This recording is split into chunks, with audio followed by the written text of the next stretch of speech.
बयनिसिमबो खुलुमनाय आरो अननायखौ बावहरनाय जाहैबाय।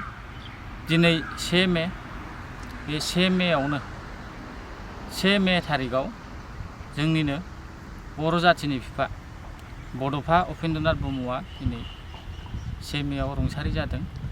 1990 मायथाइनि 1 मेआव बिथाङा जोंनि बुहुमनिफ्राय जिउमाखौ नागारनानै थांनाय सान।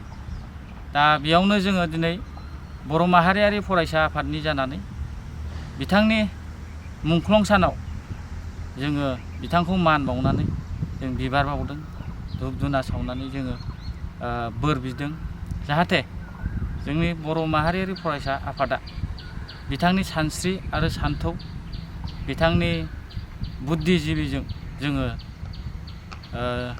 जोंनि मावनांगौ हाबाखौ जोङो जाहाथे मावलांबाय थानो हायो, बेनि थाखाय बिथांनि खाथियाव जोङो आर'ज गाबदों, बोर बिदों।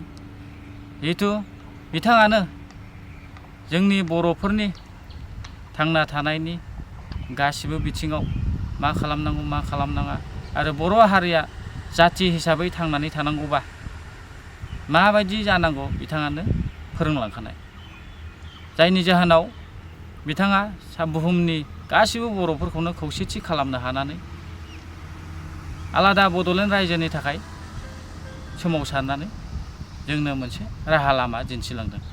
दा बिथांनि सानस्रि आरो सान्थौजोंनो दिनै बर' माहारियारि फरायसा आफादा आलादा बड'लेण्ड रायजो सोरजिनो थाखाय जोङो फिन ओंखारफिनदों। जिहेथु बिथांनि जे बड'फा उपेन्द्रनाथ ब्रह्मनि जे सिमां आलादा बड'लेण्ड रायजो, बियो दिनैसिमबो दासिमबो मोगथां महर मोनाखै।